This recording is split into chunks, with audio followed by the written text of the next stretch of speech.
Hello there, I'm Alex, your host again. Welcome back to the Stock and Tech Academy channel. Most people think you need a fortune for passive income, but just $10,000 could start working for you. Meet Sam, probably dealing with the same money troubles you are. Savings earn almost nothing. Inflation chips away. Debt grows. Rent rises. Emergency fund non-existent. Sounds familiar? Today we'll talk about build stable passive income, 6 dividend stocks safe and high yield.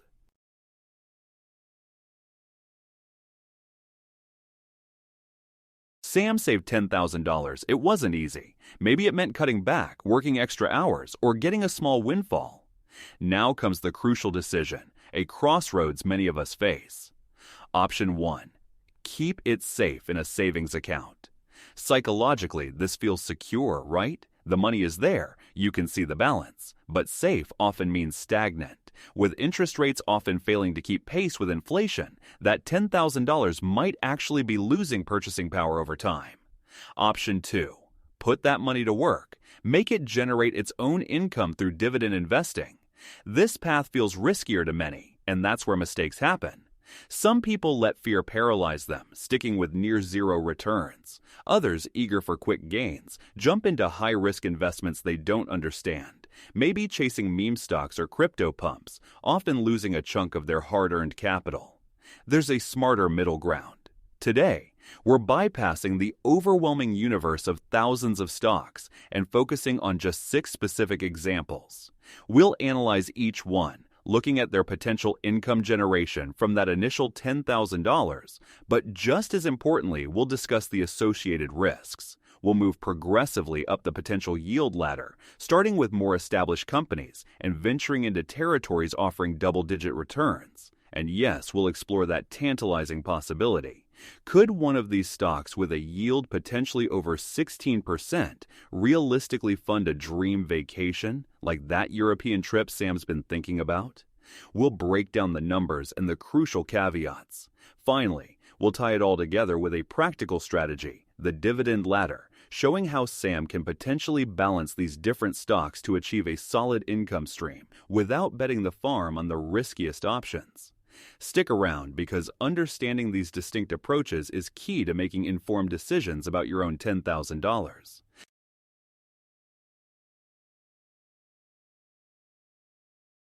All right, let's begin our journey up the dividend ladder with our first example, focusing on stability and reliability. We're looking at Verizon Communications, ticker symbol VZ. Many of you likely know Verizon. It's a household name, a giant in the telecommunications industry. Why start here? Because companies like Verizon operate in what's often considered an essential service sector. People need phone service, internet access. These aren't typically the first things cut from a budget during tough economic times. This provides a certain level of revenue stability for the company. Currently, Verizon offers a dividend yield of around 6.47%. What does that mean for Sam's $10,000?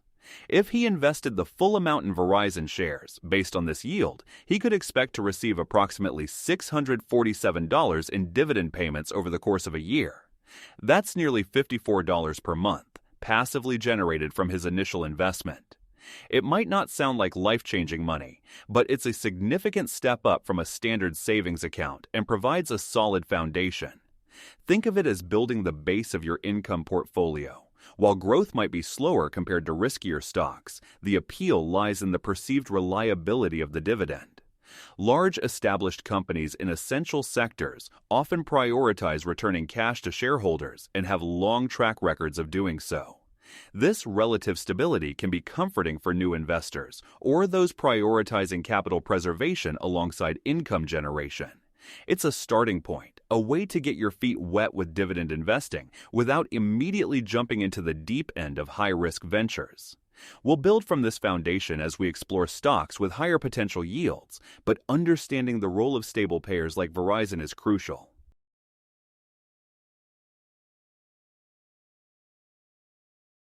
Our second stop takes us into the world of real estate, but without the hassle of becoming a landlord. We're talking about real estate investment trusts. These are special types of companies that own, operate, or finance income-producing real estate across various sectors. Think shopping centers, apartment buildings, warehouses, data centers, and more. The key advantage for income investors is their structure. Those types of companies are legally required to distribute at least 90% of their taxable income to shareholders as dividends. This requirement often leads to attractive dividend yields. Our example here is Realty Income Corporation, ticker symbol O.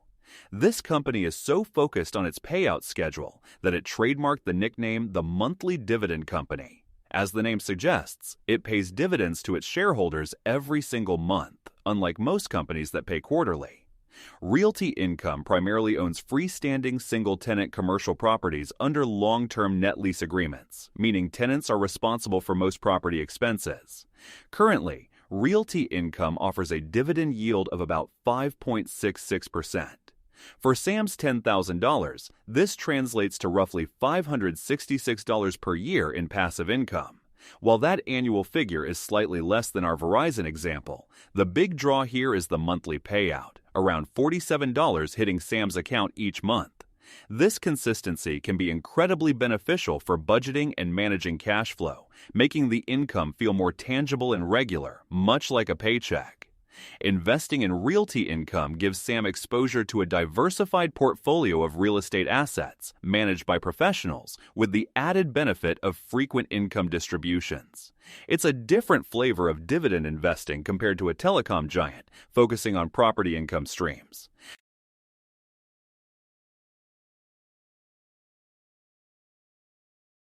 Now we're stepping up the yield ladder and entering a sector often associated with high dividends, but also significant controversy and risk: consumer staples, specifically tobacco. Our third example is Altria Group, ticker symbol MO. Altria is one of the world's largest producers and marketers of tobacco, cigarettes, and related products, primarily in the United States, with brands like Marlboro under its umbrella. Historically, tobacco companies have been cash cows, generating substantial profits that allowed them to pay out generous dividends for decades. Altria currently boasts a dividend yield of approximately 7.00%. For Sam's $10,000 investment, that translates into $700 per year, or about $58 per month. We're now seeing a more noticeable income level compared to the first two examples. However, this higher yield doesn't come free. It reflects the market's perception of increased risk.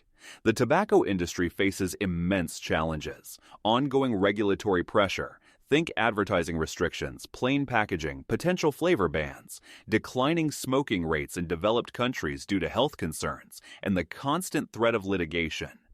Altria is trying to navigate this by investing in smoke-free alternatives like oral nicotine pouches and heated tobacco products, but the long-term success of this transition is uncertain. Investors must carefully weigh the attractive dividend yield against these substantial headwinds. Is the 7% payout enough compensation for the risks associated with potential future regulations, changing consumer habits, and the ethical considerations some investors have regarding the tobacco industry? It's a classic risk-reward calculation. While the company has a long history of rewarding shareholders, the future landscape is far less certain than for companies in less controversial sectors.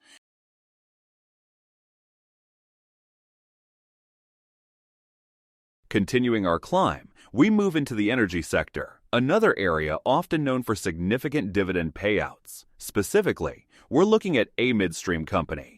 Unlike exploration companies drilling for oil, upstream, or refineries processing it, downstream, midstream companies focus on the transportation and storage infrastructure.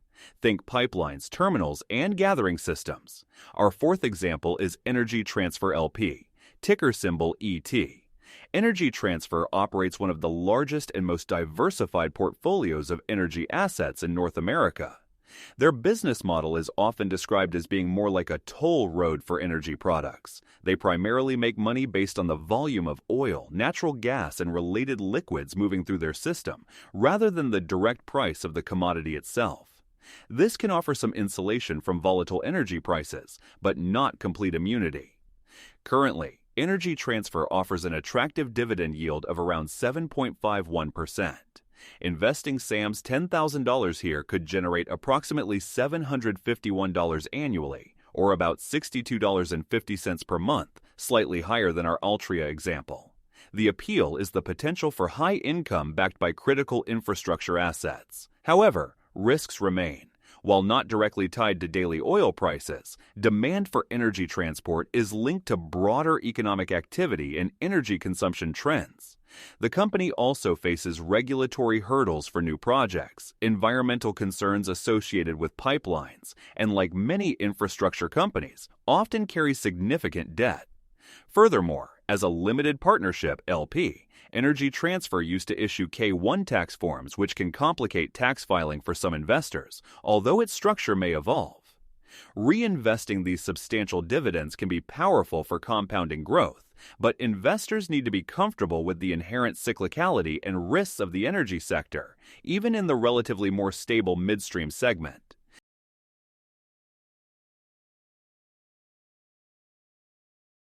Now we're venturing into territory that offers double-digit yields, often less understood by casual investors. Business development companies, or BDCs. Think of BDCs as specialized investment firms that primarily lend money to and sometimes take equity stakes in private or small to mid-sized public companies. These are typically businesses that might be too small or too risky for traditional bank loans. Like real estate investment trusts, business development companies have a special tax structure requiring them to distribute at least 90% of their taxable income as dividends, which fuels their high payouts. Our fifth example is Blackstone Secured Lending Fund, ticker symbol BXSL. Managed by an affiliate of the massive private equity firm Blackstone, BXSL focuses on providing secured loans, meaning the loans are backed by collateral, primarily to larger middle-market companies. The yield here is substantial, currently around 10.39%. If Sam invests his $10,000 in BXSL, he could potentially receive $1,039 in annual dividends. That's over $860 per month, crossing the $1,000 threshold for the year. This level of passive income is undeniably attractive, but as always, higher yield implies higher risk. The primary risk for BDCs is credit risk. If the company's BXSL lends to face financial difficulties or go bankrupt, they might default on their loans, which directly impacts BXSL's income and its ability to pay dividends. BDCs are therefore highly sensitive to economic conditions. Recessions typically lead to higher default rates. Investors need to assess the quality of the loan portfolio, the underwriting standards, and the economic outlook. While BXSL focuses on secured loans, which offers some protection, losses can still occur. Understanding the nuances of credit markets and the health of underlying borrowers is crucial before investing in BDCs.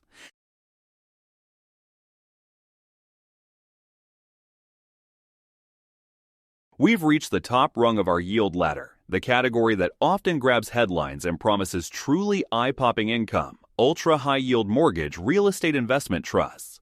This is where we find the potential funding for Sam's European vacation. Our final example is AGNC Investment Corp, ticker symbol AGNC. Unlike traditional real estate investment trusts that own physical properties, companies like AGNC invest in mortgages and mortgage-backed securities, MBS. They primarily make money on the spread, the difference between the interest they earn on their mortgage assets and the cost of borrowing the funds to acquire those assets. To amplify returns, they typically use significant leverage, debt. AGNC is one of the largest and best-known players in this space, currently offering a staggering dividend yield of approximately 16.27%. Let's run the numbers for Sam. Investing his $10,000 here could generate a massive $1,627 in annual income, or about $135 per month. Mortgage real estate investment trusts are incredibly complex and highly sensitive to fluctuations in interest rates. Rising rates can decrease the value of their fixed-rate MBS assets and increase their borrowing costs, squeezing that crucial spread. Falling rates can lead to homeowners refinancing, causing mortgages to be paid back early, prepayment risk, forcing them to reinvest at lower yields. Their use of leverage magnifies both gains and losses. Dividend cuts are common and can be sudden and severe in this sector when market conditions shift. Furthermore, the underlying value of the stock, book value, can be highly volatile.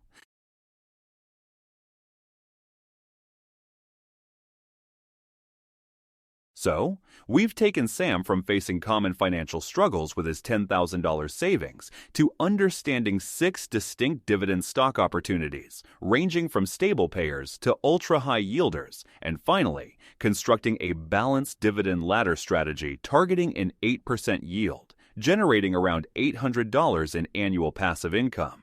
This demonstrates that even a modest starting amount can be put to work generating meaningful income when invested thoughtfully.